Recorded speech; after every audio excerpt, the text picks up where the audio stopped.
The past 7 days started with a long walk joined by one brave and very open podcasting great, as well as 2 longer than intended discussions with 2 more amazing creative souls. 1 4.5-mile walk, and a walk that the route planner says was about 8 kilometres.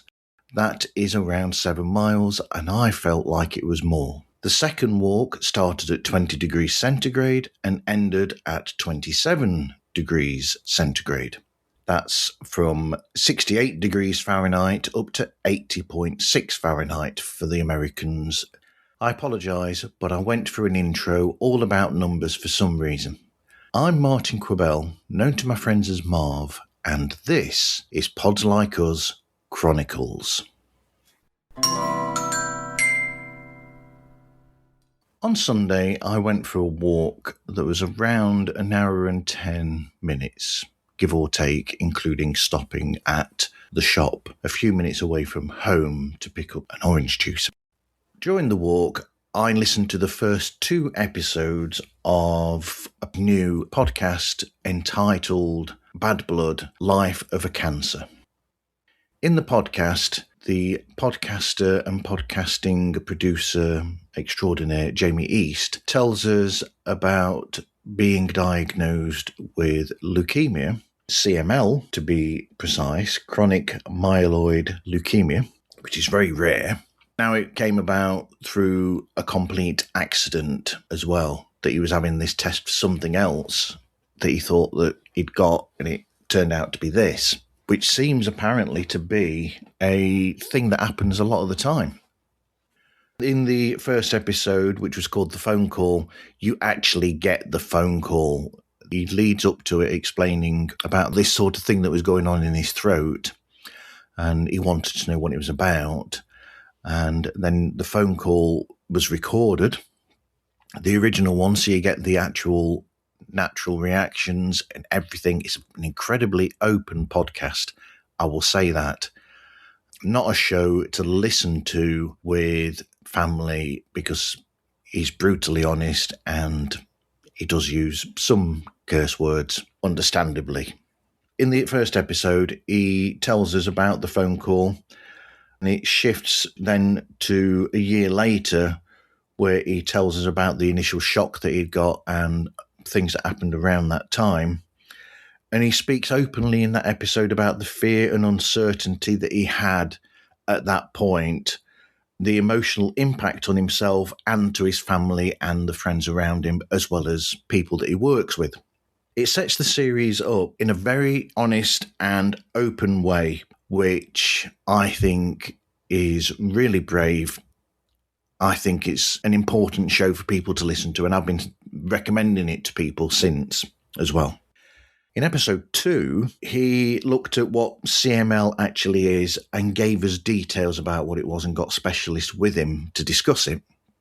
He described the realities practically with the diagnosis and the appointments that he's got to have with lots of specialists. He gives us the difference between NHS care and private care because luckily he gets private care through his employment, through his work. He also describes when they do the bone marrow biopsy, the needle is quite big. It's really big, and he explains it. And it's painful putting it in there through the bone to get to the marrow. And he's brutally honest about that as well. I've used brutally honest quite a bit in this description. It interestingly carries the story on and gives us a bit more detail. And one takeaway was that his humour has remained intact because throughout these first 2 episodes that came out that weekend, they show his use of humour. I don't know whether it's deflect as such, but it's just keeping his sanity in place, I believe. I think that's what it is mostly. I'm not sure that if he would say that. I will find out because I'm chatting with him over the next week to discuss this. I can't praise this podcast enough. I think that everybody needs to go out and hear it. It's essential listening.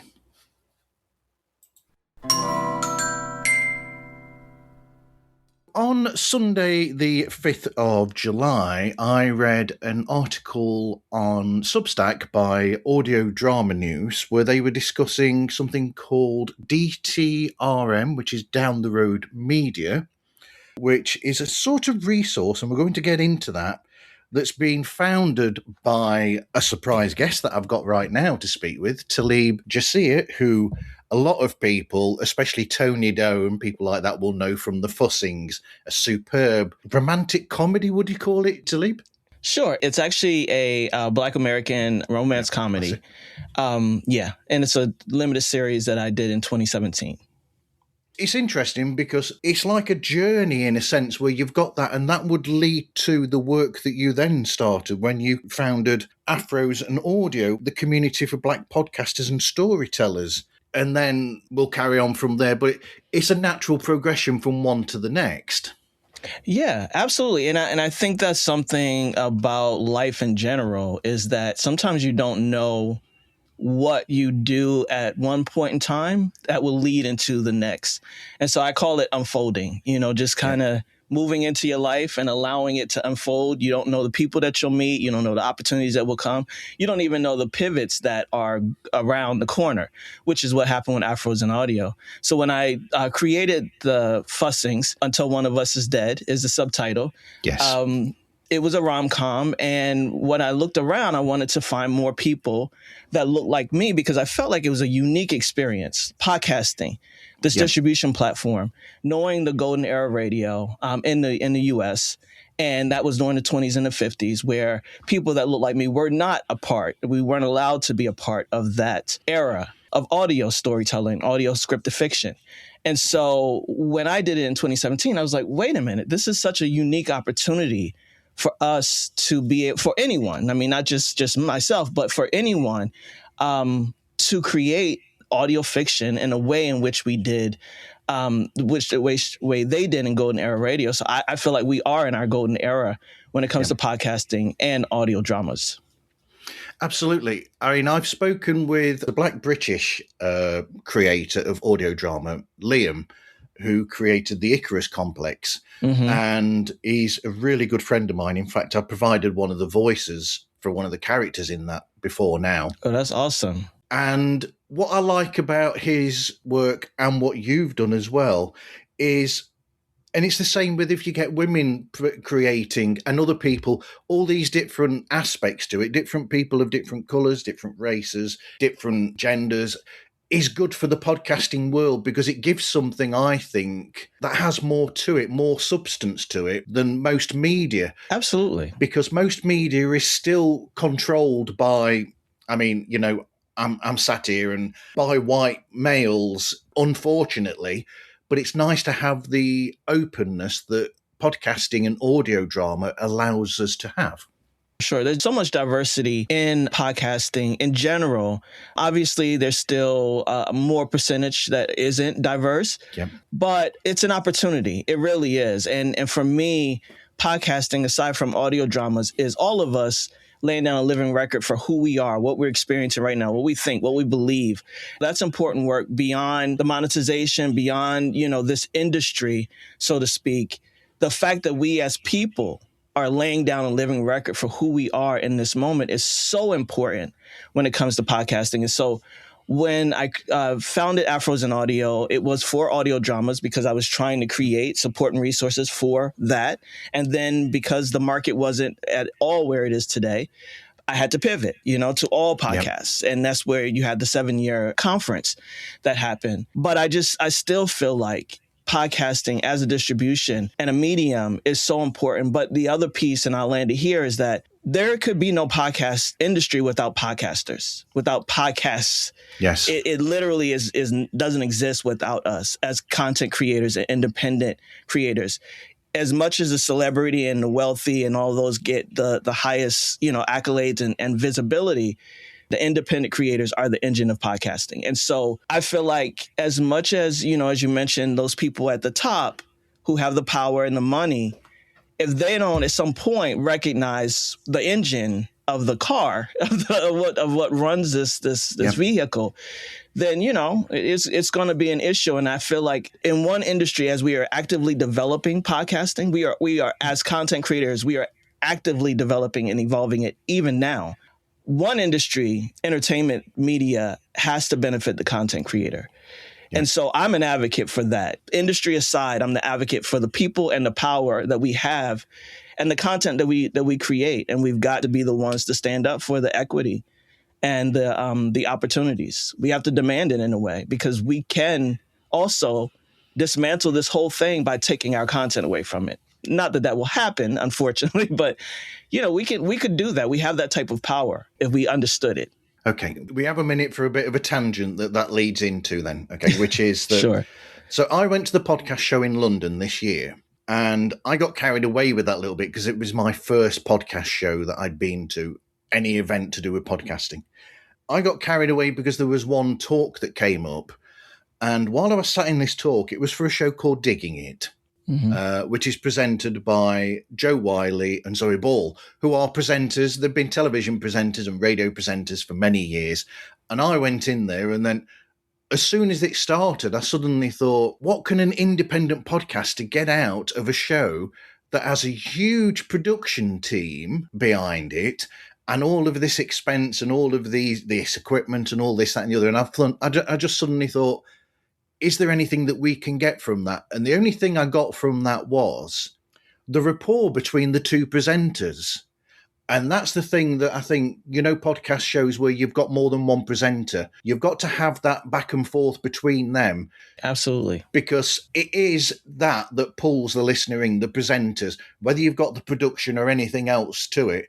I still believe that first and foremost, is the person behind the microphone or the person that's creating it that is the most important thing. Absolutely. I totally agree. There is folks who do it well, and there are folks who, are learning how to do it well. Yes. And there are folks who could care less and just want to get on the mic and press record and do whatever with no quality assurance or control at all. But there's room for all of them, I believe. And I believe there's also celebrity podcasts 4 or 5 years ago allowed us to stop saying what a podcast is, as independents. Now everyone knows. Now most people are listening, but we're still here, the independents. And it's important to see possibility in what folks like them are doing. Yep. Because they're doing it, we can also achieve such heights or be where we are. Independent content is always a good thing as well. There's no gatekeepers. There's no one telling you what you can and can't say on the mic. There's a case for all of it. And I think all of us who really love podcasting want this to be viable for a very long time. And it's going to take all of us. That's a good tangent. Going from that then, you've done the Afros and audio community.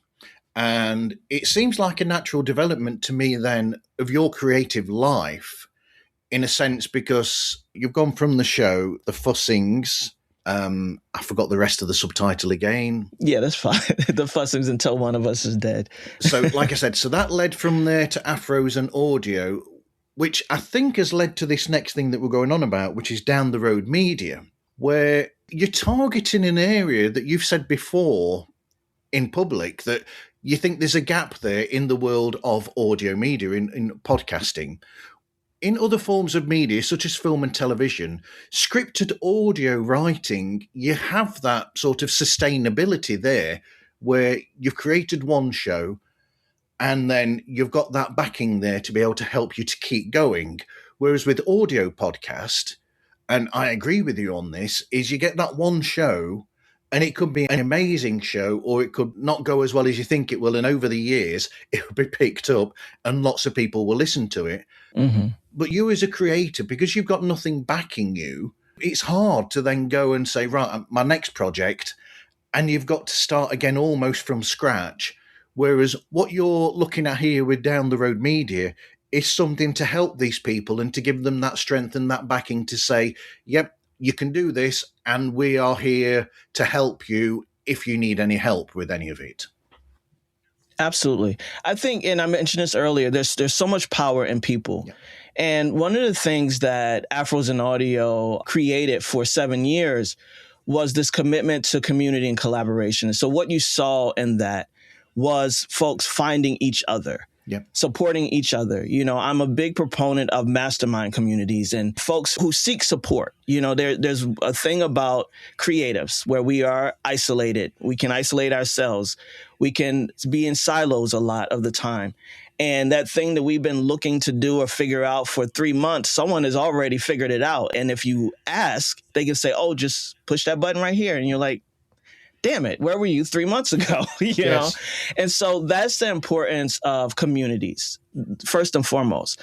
The second thing is that where there are pipelines for audio drama, meaning Audible and other bigger companies who have started to acquire audio dramas, there are pipelines, but there's not necessarily infrastructure. There's not support. There's not this way for voice actors to find each other readily, producers, directors, sound designers, all those folks to find each other directly. We might be in 3 or 4 different directories, but do I know that you voiced audio drama? I don't know that. But if you were in Down the Road Media, right, I'll know that. You're here because you want to actively work in audio drama.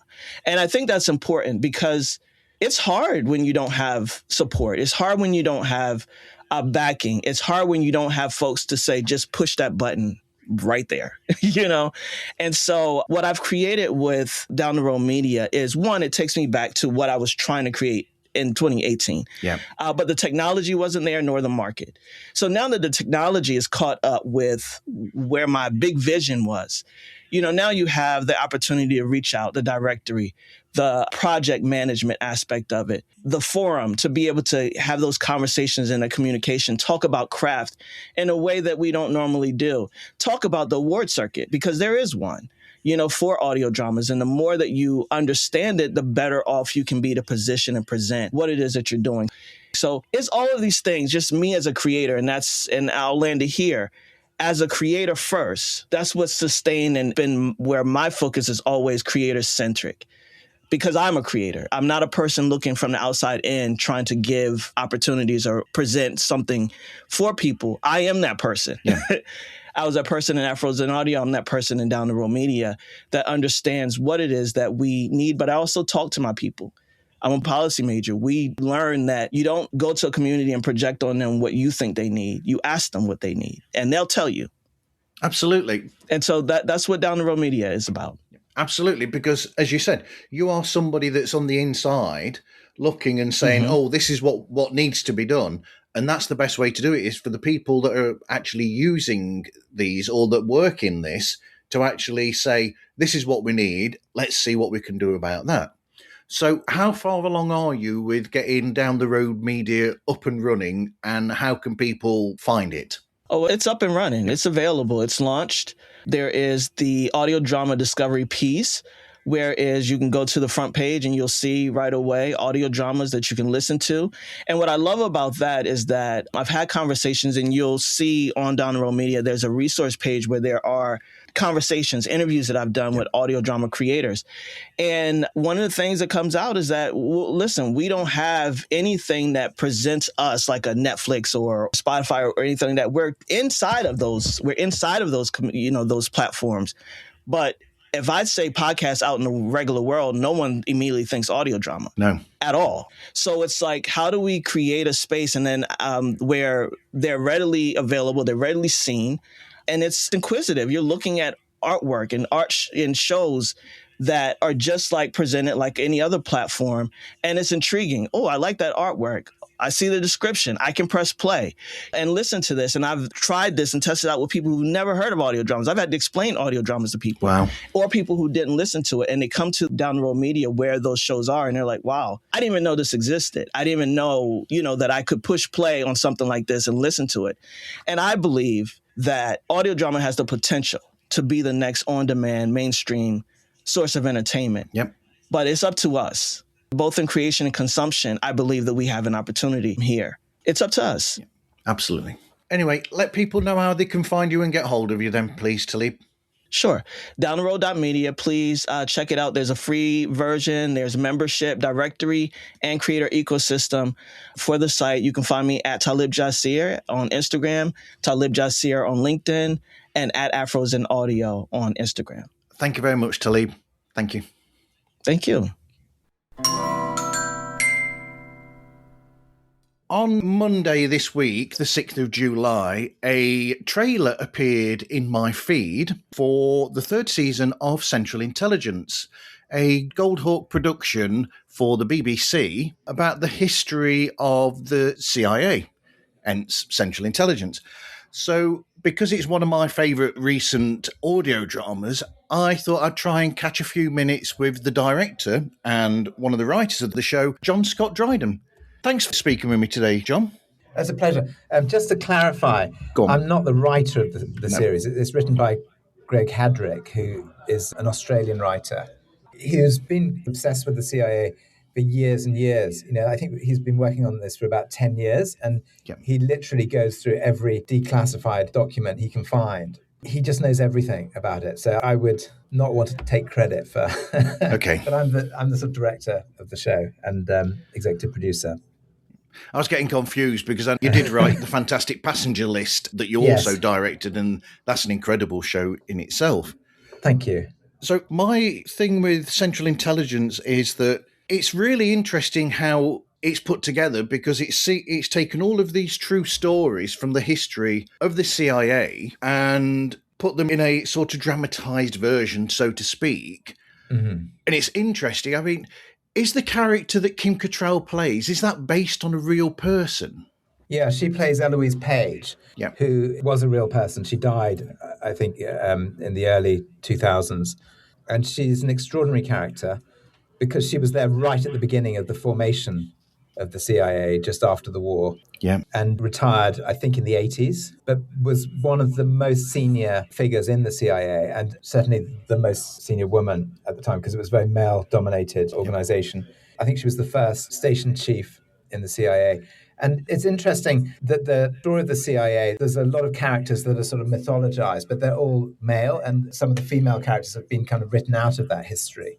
Yeah. I guess at the end of the day, she was an agent and a spy, so not a lot is known about them because of what they do. She was a very important character in the CIA, and I think perhaps isn't celebrated as much as men in the organization. So she takes you through the story. She narrates Central Intelligence, and I think she's a great way in for the audience because she is an insider, but she's also an outsider in a sense, being a woman, and often underestimated within the CIA itself. As her influence grew within the CIA, a lot of other women came through as well. And as we get into season 3, which we launch tomorrow, there's more sort of strong female characters in the story, which started off almost entirely male, has now become much more female as well. It's a little bit Mad Men, it's got that sort of vibe, Yeah. She sort of reminded me in a sense of Peggy from Mad Men. Yeah, exactly. Yeah, very much. Because there's a similarity there in them starting as an assistant, in a sense, in an administrative way, and then building up really quickly to becoming something so much more and being important to the running of the business, so to speak. Yeah, I mean, I think that's true. And in the 60s, season 3 deals with the presidency of LBJ. And the CIA has become much more of a huge organization with agents and offices in all sorts of different parts of the world. Whereas in the first 2 seasons of our story, it was much more of a sort of amateur. They were just trying stuff out, and crazy about it. There wasn't really too much of a strategy. But as it grew, and certainly this is the period we're covering in season 3, it's become much more of a kind of machine of the state.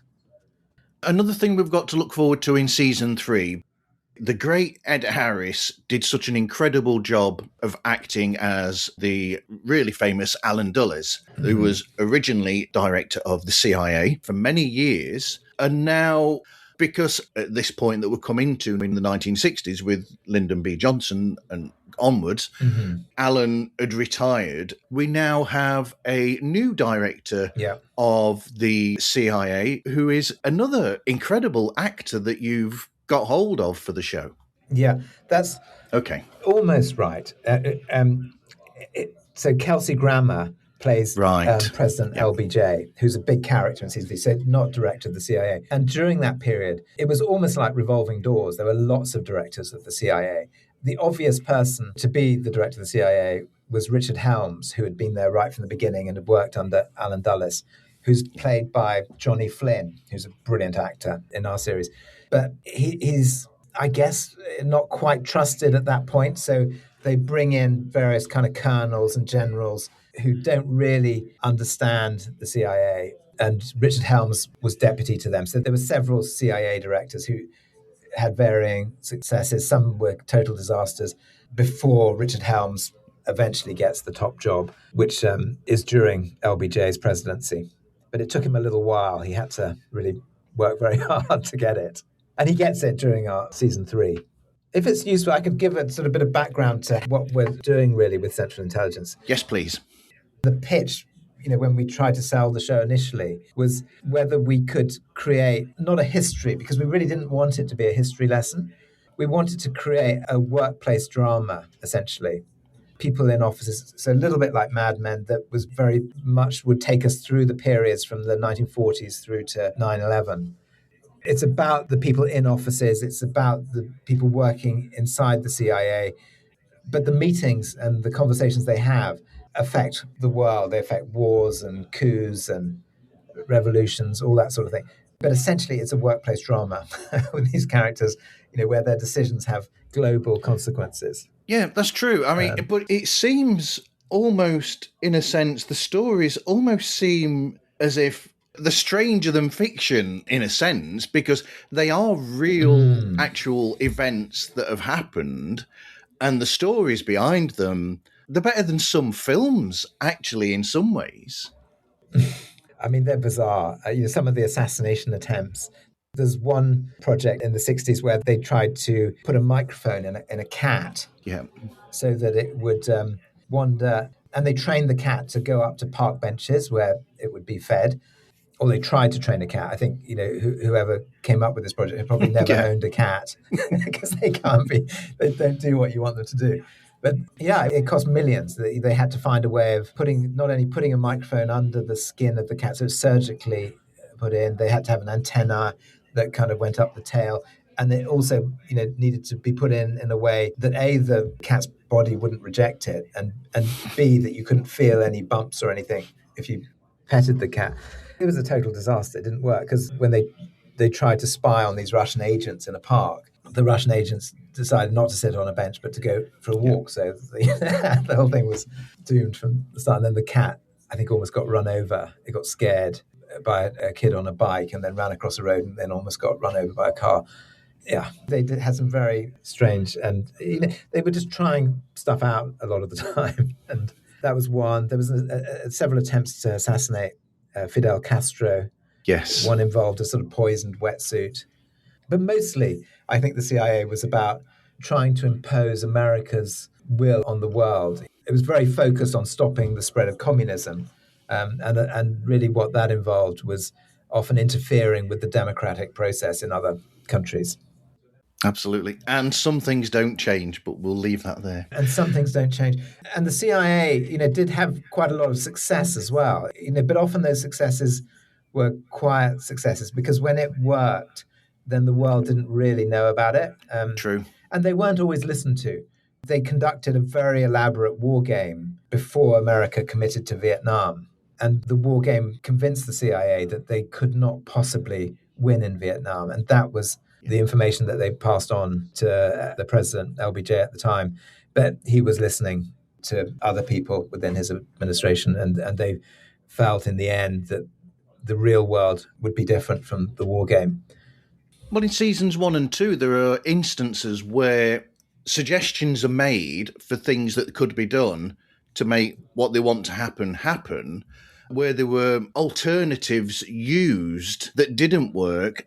As a listener myself of it, I'd listen to it and think, even then, you've chosen the wrong way. If you'd have chosen this way, you can see it from a mile off, but it's like blinkered vision where it's whoever has the sway at the time that makes them decide where they're going to go. And it's fascinating to listen to this and think of the alternative, how it could have been as well. Yeah, I mean, a lot of the stories that we're covering in the series are very prescient of today. Like you think of the situation in Iran now and what information President Trump would have been getting from different sources, and it could have gone in a number of ways. I guess we'll find out in years to come when documents are declassified, but I suspect the CIA would have given him the information that the regime in Iran would probably not crumble, after a bombing campaign, but he was probably listening to some hawks within the administration. I think often it does come down to who can bend the president's ear. And ultimately, the president has to make a decision. They're presented with information from different sources, and then they take a decision based on what they think is the most credible information they're getting. To finish off, one of the great things about it as well is the fact that with your direction and with the way that it's written as well, hitting on what you've just said with the prescience of the stories that are in there, is that the character Eloise Page, portrayed by Kim Cattrall, at the end of each episode, so to speak, we almost always get her narration explaining to us, and throughout the episodes, saying to us, oh, you thought that this now was this way, but actually how this all started was, and then you go back into history with these events that have happened, and she sort of makes sense of how these things that are happening now, in a sense, are a causality from something that's happened back in the 40s, 50s, 60s, and whenever these events in the show had happened. Yeah, she's very useful as a narrator, I think, the Eloise Page character, because it's much less complicated than it actually is. It's really useful to have a guide taking you through it, but also because it makes it kind of effortless to listen to. She's taking the listener by the hand. It's not a really heavy listen. No. It's entertaining. And hopefully that comes a lot from her. She's the spine of the story, really. I mean, certainly Kim Cattrall playing that brings intelligence, a bit of glamour, sort of toughness, and definitely a strong sense of irony. She makes the history feel personal, and I think that's really what makes this not a history lesson. You really start to care about the characters, and it feels very personal. And she brings it up to the present. It's a little bit of a cheat in a way, because she died, long before the present day, but she's a slightly omniscient presence in this as well, so... It wouldn't be the first time that a narrative character has been in a film or a television show or anything that has actually passed away and then just a voice over. Yes. It's happened numerous times. Anyway, I wish I could speak with you for much longer, but you're really busy. So yes, season 3 of Central Intelligence comes out on July the 10th, which is tomorrow to us, and to those listening, it's 2 days prior. Thank you to the founder of Goldhawk Productions, Mr. John Scott Dryden. Thank you, John. Well, thank you for having me. It's great to chat to you, Martin. Thank you, John. Once more this week, I listened to some great podcasts and read interesting articles posted up by greater people than I. As well as the aforementioned podcast Bad Blood, Life of a Cancer, I also listened on Sunday to an episode of 99% Invisible that approached the people's concerns about the use of the M-dash, which, according to these people, proves that LLMs such as ChatGPT, Claude, Gemini and others have created these articles. In the episode, it shows the use of the M-dash going back to Shakespearean plays, poems, and stories. Other classic authors who have used it multiple times include Charles Dickens, Herman Melville, and Jane Austen. I have enjoyed the return of the audio drama Desert Skies, written, produced, and voiced by the incredibly talented Jared Carter, who has appeared on an episode of Pods Like Us before speaking about the show Desert Skies. I also finally completed the audio drama Strange Air, which had a great ending, much like all audio dramas I have listened to seem to have done. It's not like the damp squib ending of the television series Lost, that's for sure. I read 2 interesting Into the Podverse newsletters from Tony Doe, which look at a lot of subjects, including Pastor Chai appearing on LJE, The World of Travel, to discuss Nigeria's blue economy potential. He also mentioned his own discussion as well with the great John Savage, a wonder in the world of African podcasting. Dave Campbell's Substack saw a really good article provocatively titled, "We Are Not the 51st State of Podcasting. Canadian podcasters are looking to climb out from under the shadow of the American spotlight." I know, that is a long title, especially for the third full recording of this rundown. The article touches on the importance of the diverse cultures, languages and voices that Canada offer, which the US sanitizes for the most part into the English language. On the 15th of June 2026 episode of Daily Tips That May or May Not Help You, Ariel Nissenblatt gave us a tip about dishwashers and gave a shout out to her mom. I'm going to do the exact same here. Hey there, Ariel's mom. The episode of the podcast Into the Podverse from July the 1st included Tony Doe having a fascinating discussion with the great John Savage, CEO of the African Podcast Network. It gave us insight into how the people across Africa approach the podcasting industry differently. I messed up by double booking on Monday with 2 talks at the same time. And the choice ended up being the recording with David Guerrero for When There Was Fab, where myself and 2 co-hosts of mine on the show had a discussion about the Beatles' experience of playing in the Philippines, based on David's new book that is all about that very subject. The podcasting prompts from the week from Ariel Nissenblatt and Mercury Podcast were Day 6, show website, which basically is to work on the show website and make sure that it's up to date and easy to use, which reminded me that I need to get on with the marvzone.org because that has not been updated for a very long time. And I will be doing as soon as I've caught up with the backlog of episodes that need editing for Pods Like Us and for Toppermost of the Poppermost. Day 7 was the use of keywords so that it's easier for people to find subjects that they're looking for, and you might find new listeners through that. Day 8 was to create a lighter format to break up the bigger episodes with edits, such as what I'm doing here with Chronicles, because this is supposed to be an easier edit than the main episodes. Supposed to be. Day 9, claim your show on all podcast sites. That way you can get all of the comments and feedback from people on there. And Day 10, pitch yourself to feature on podcasting apps. You would be able to do that more so if you do the Day 9 prompt of claiming your show on those podcasting apps.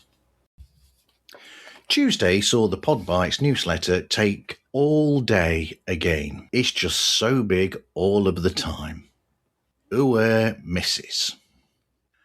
On Wednesday, the discussion with Helen Quigley and Anna Pudderfoot about the audio drama Harry's Home, which was recorded in May, was released.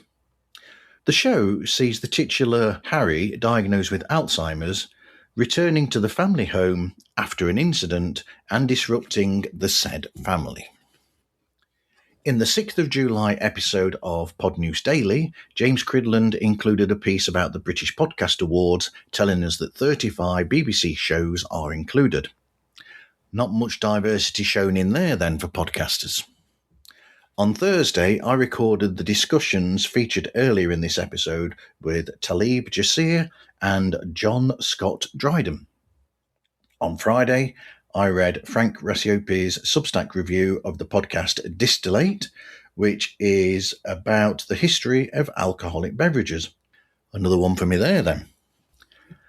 An episode of Podcast Editors Mastermind offered some great tips about filler words in podcasting. An interesting point was to give more leeway with conversational shows and tighter edits for factual, almost educational shows.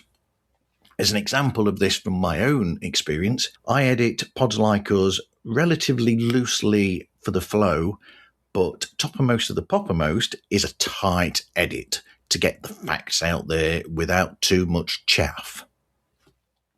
In the 7th of July episode of Podmastery, Podcast Insights, Neil Velio talks about how 77% of listeners give their full attention and 81% of shows are discovered through clips.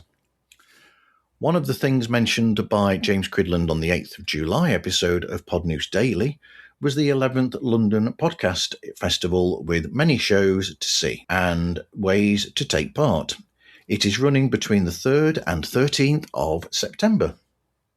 In the 8th of July episode of Into the Podverse, Tony Doe includes a recent incident where a podcaster told him that he didn't know of the words RSS feed.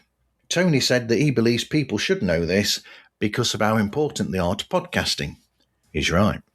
On the 9th of July, Stephanie Fuccio put out a very interesting Substack article about finding the right titles for a podcast and 2 ways that it can gain listeners. Stephanie also wrote a great article on the 7th of July about the difference between ChatGPT and Gemini in her own experience of working with them. So with that, I wish all of you podders the best. Pods Like Us is available anywhere that podcasts can be found, and all of the links to the social media and email are available on the opening page of themarvzone.org. The show is distributed and sponsored by RSS.com, and we thank them for their support. Please rate and review the show on the platform that you are listening or viewing the episode on. All feedback is gratefully received, as it helps to know if there is anything that needs to be looked at. Thank you for listening, and I hope you listen again to another episode of Pods Like Us Chronicles.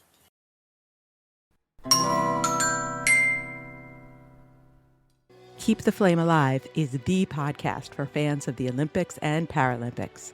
Every week, join your Olympic aunties, Jill Jarris, Go ball, I'm gonna go and see it, go ball, and Allison Brown, I am a Swedish Viking, for interviews that are smart. How do you plan the strategy for each round? Fun. You have skates. Do you wear socks? And ask the questions you know you want to ask. Is there ever a moment where you just looked at these guys and thought to yourself, what am I doing on this mat? We cover the Olympics and Paralympics like no one else.